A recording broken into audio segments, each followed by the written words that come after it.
តែគុជហ្នឹងពីមុនខ្ញុំទិញតែគេហូបវាបងប្អូនខ្ញុំទិញតែគេដាក់មួយកញ្ចប់តូចដូចថា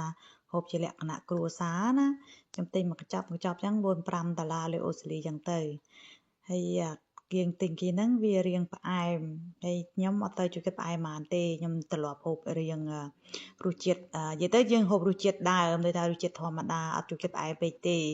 ហើយតែគុជយើងទិញគេហ្នឹងគេដាក់ស្ករច្រើនមែនទែនបងប្អូនសូម្បីតែបងប្អូនអត់ដាក់ទឹកស្ករក៏ផ្អែមស្រាប់ដែរក្នុងហ្នឹងគេដាក់ស្ករច្រើនណាឥឡូវថ្ងៃនេះខ្ញុំមកធ្វើខ្លួនឯងព្រោះដំបូងខ្ញុំដាក់ទឹក300មីលីលីត្រហើយខ្ញុំដាក់ស្ករ2ស្លាបព្រាបាយបងប្អូនចូលចិត្តផ្អែមបងប្អូនដាក់3-4ស្លាបព្រាទៅតែទឹកប៉ុណ្នេះធ្វើអានច្រើនណាបងប្អូនម្សៅ3-4ចាននេះណោះខ្ញុំមុនខ្ញុំលាច្រើនខ្ញុំឆ្មានតាធ្វើដាក់តិចដល់ពេលធ្វើទៅមានអីច្រើនណាបងប្អូនខ្ញុំធ្វើអត់ទេតែស្ករនេះខ្ញុំធ្វើថ្ងៃក្រោយទៀតហើយនេះជាម្សៅគេហៅម្សៅដលងមីខ្ញុំប្រើមួយចានចង្កឹះហ្នឹងហើយទឹកស្ករមិញខ្ញុំប្រើ300មីលីលីត្រយើងលាតអស់ហើយណាបងប្អូនអត់មានកំណត់ទេឥឡូវខ្ញុំមកមើលទឹកស្ករពុះហើយយើងយកមកចាក់ភ្លាមបងប្អូននិយាយទៅទឹកពងពពុះពងតពុះហ្នឹងសំតោពងតពុះហ្នឹងយើងក្តៅយើងមកចាក់ទៅលើក្នុងម្សៅហ្នឹងតែម្ដងយើងធ្វើជារៀងយើងធ្វើលត់ស្វិតហ្នឹងឯងបងប្អូនគ្រាន់តែថានេះគេប្រើទឹកស្ករទឹកម្សៅវាឆ្អិតល្អអញ្ចឹងណាហើយយើងប្រើម្សៅមីសុតអត់មានលាយអីទេបងប្អូនហើយយើងចាក់ទឹកក្តៅភ្លាមយើងកូរវាទៅជាមួយម្សៅហ្នឹងមើលរៀងរឹងបងប្អូនថែមទឹកទៅបញ្ជាត្រូវទឹកឲ្យក្តៅនិយាយទឹកដាំពុះតែម្ដងអត់មានប្រើទឹកអូនទេណាឥឡូវនេះម្សៅនេះវារៀងរឹងតិចខ្ញុំក៏ចាក់ទឹកបន្ថែមមកបងប្អូនម្សៅមួយចានហ្នឹងទឹកប្រហែលជា7ឬ8ស្លាបព្រាបាយបងប្អូនលាយមើលបរិមាណប្រមមតែយើងអាចលុញបានជាការស្រេចទេបងប្អូនព្រោះអានេះរៀងពិបាកវល់បន្តិចចំពោះម្សៅណាជួនកាលម្សៅខ្លះរៀងជ្រាយបន្តិចយើងដាក់ទឹករៀងតិចជាងជួនកាលម្សៅខ្លះម្សៅដូចគ្នាតែវាដូចថាមិនដឹងជាចេញមុនចេញក្រោយមិនដឹងទេណាមិញខ្ញុំដាក់ទឹកប៉ុណ្ណឹងមកល្មមបងប្អូន7-8ស្លាបព្រាហ្នឹងឥឡូវនេះយើងមិនអាចប្រើក្នុងចានហ្នឹងស្វាច់បានទេយើងចាក់មកខាងក្រៅបងប្អូនមានកម្រាលតុកដូចខ្ញុំចេះមកនេះមានប្រទេសឈើដូចខ្ញុំចេះមកសម្រាប់យើងលុញម្សៅណាឥឡូវប្រើសោមដៃសិនដើម្បីលុញម្សៅបងប្អូនច្របាច់ម្សៅហ្នឹងឲ្យបានយូរតិចមកដើម្បីឲ្យវាលាយសព្វល្អហើយយើងចាក់លើក្តារនេះបងប្អូនបានស្រួលយើងស្បាច់វាបានសព្វល្អកាន់តែស្វិតល្អអញ្ចឹងណា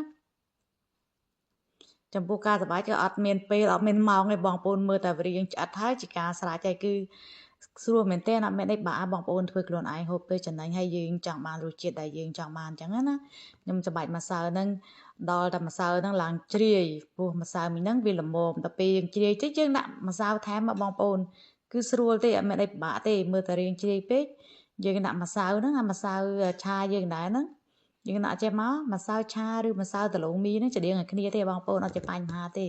ឬក៏ម្សៅពោតយើងយក3មុខហ្នឹងធ្វើបានដូចគ្នាអត់ជាបញ្ហាបងប្អូនមានមួយណាធ្វើមួយហ្នឹងទៅគ្រាន់តែម្សៅមី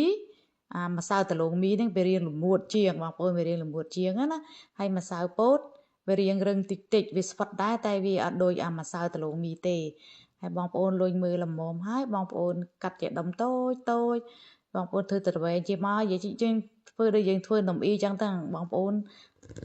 កាត់ជាកង់តូចហើយបងប្អូនប្រើដៃលុញវាដូចនំអ៊ីចឹងទៅបងប្អូនធ្វើតាមទំហំរបស់បងប្អូនត្រូវការទៅចង់បានក្របតូចឬក្របធំធ្វើតាមហ្នឹងទៅហើយយើងមានប្រាប់កាត់ចេះមកបងប្អូនយើងកាត់ជាតូចហើយមកឲ្យតែយើងលុញវាបានវាស្រួលយើងកុំយកដៃបេះអីយើងត្រូវការលុញវាជាទៅវែងហើយយើងកាត់ជាដុំតូចហើយយើងចាប់ដើមលុញវានេះបងប្អូនលុញចេះមកនិយាយទៅលុញណាបងប្អូនកុំពាក់សោមដៃអត់ស្រួលលុញទេខ្ញុំលុញតែមួយគ្រាប់ទេខ្ញុំដោះចេញហើយពេលលុញទៅវាអត់មូលវានៅល្អទៅល្អមកដល់អញ្ចឹងប្រើដៃទទេវិញស្រួលជាងបងប្អូនចំពោះនំអ៊ីខ្ញុំប្រើសោមដៃលុញតែបើនំនេះប្រើដៃទទេស្រួលលុញជាងនេះបងប្អូនញ៉ាំមើលពេលខ្ញុំប្រើដៃទទេណាជាងមិនពាក់សោមគឺស្រួលលុញជាងហើយបើសិនជាបងប្អូនលុញហើយមើលម្សៅរៀងឈ្ងួតណាបងប្អូនសបាច់វាម្ដងទៀតទៅអាហ្នឹងម្សៅវាមិនទៅឈ្ងួតពេកឬមួយក៏បងប្អូនប្រើសោមនេះដាក់ច្បោងវាសិនណាបើពេលយើងលុញយូរនេះពេលណារៀងក្រៀមបងប្អូនប្រើដៃដូចខ្ញុំចេះមកហើយ នេះណាបត់វាទៅបត់មកដើម្បីឲ្យយកម្សៅខាងក្នុងនឹងចេញមកខាងក្រៅអាក្រៅចូលក្នុងទៅនឹងវាទន់វិញហ៎បងប្អូននេះម្សៅនេះបានប៉ុណ្ណឹងឯងបងប្អូនធ្វើខ្លួនឯងយើងដាក់តាមរសជាតិដែលយើងចង់បានណាបងប្អូននិយាយទៅរសជាតិមកឆ្ងាញ់ហើយវិញខ្ញុំដាក់ស្ករ2 3ស្លាបព្រាហ្នឹងចំពោះទឹក300 មីលីលីត្របងប្អូនដាក់3ស្លាបព្រាកំពុងទៅបើបងប្អូនអ្នកហូបរៀងផ្អែមតិចណាប៉ុន្តែបងប្អូនមិនដាក់ផ្អែមពេកក៏បានដែរព្រោះពេលយើងស្ងោរទឹកគុជហ្នឹងយើងក៏ត្រូវដាក់ស្ករដែរបងប្អូនតែខ្ញុំក៏អត់ដាក់ច្រើនដែរបងប្អូនខ្ញុំដាក់តិចទេនេះដល់ពេលយើងលុញហើយម្សៅដែលយើងដាក់មិញហ្នឹងយើងច្បល់ចូលគ្នាចាំមកកុំឲ្យក្របគុជយើងវាស្អិតជាប់គ្នាបងប្អូនងាយទេធ្វើខ្លួនឯងហូបទៅបងប្អូនខែក្តៅវាយើងធ្វើហូបទៅចំណេញបងប្អូនមើលប៉ុណ្ណឹងទេលុញមួយផ្លែតហើយនេះបាននិយាយទៅបើសិនជាយើងធ្វើកាហ្វេឬមួយក៏ធ្វើម៉ាឆាអីបងប្អូនម៉ាឆាមេធីអីហ្នឹងបងប្អូនធ្វើតែមួយចានចង្កេះហ្នឹងទៅហូបបានប្រហែលកែវងាយបងប្អូនមកគាត់មិញរៀងប្រេះនេះបងប្អូនរួចរាល់ហើយឥឡូវយើងចាក់ក្នុងកញ្ឆែងជាមកយើងកលាស់វាដើម្បីកុំឲ្យមានម្សៅជាប់ហ្នឹងណាហើយយើងដាំទឹកឲ្យពុះយើងចាក់ទឹកចូលចាក់គ្រាប់គុជនឹងចូលមកបងប្អូន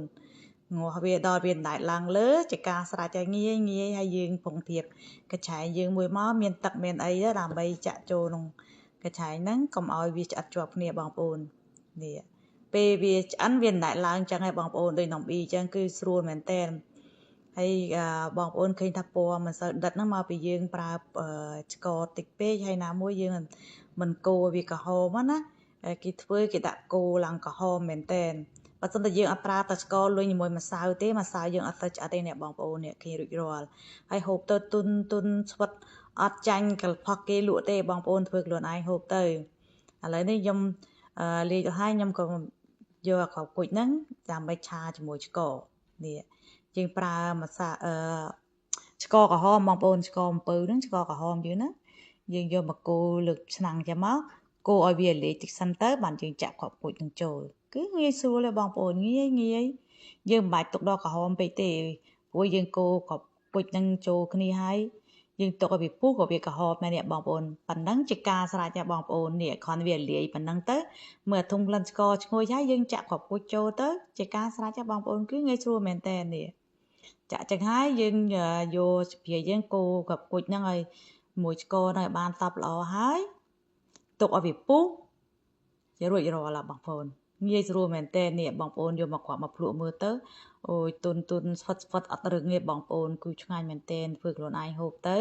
ហើយយើងចង់បានរសជាតិអីយើងធ្វើរសជាតិហ្នឹងទៅរសជាតិម៉ាឆាឬក៏រសជាតិកាហ្វេឬមួយក៏រសជាតិស្ទ្រូប៊េរីបងប្អូនដាក់តាមការចូលចិត្តឬមួយក៏ទឹកដោះគោក៏បានដែរនេះគ្រាប់គុជយើងមកល្មមផ្អែមល្មមឆ្ងាញ់បងប្អូនខ្ញុំធ្វើរសជាតិម៉ាឆាហើយកូនខ្ញុំម្នាក់មួយកែវអូយឆ្ងាញ់ពិតបងប្អូនពេលយើងធ្វើខ្លួនឯងអញ្ចឹងវាឆ្ងាញ់ហើយចំណេញទៀតបងប្អូនម្សៅប៉ុណ្ណឹងយើងធ្វើបានប្រហែលកែវឥឡូវទិញគេអីអត់ទៅមានគ្រាប់គុជនឹងទេវាថ្លៃបងប្អូនគ្រាប់គុជនឹងថ្លៃណាប៉ុណ្ណឹងអីមួយច្បោងវាគឺ$6 $7គេលក់បងប្អូនមិននិយាយលេងសើចទេ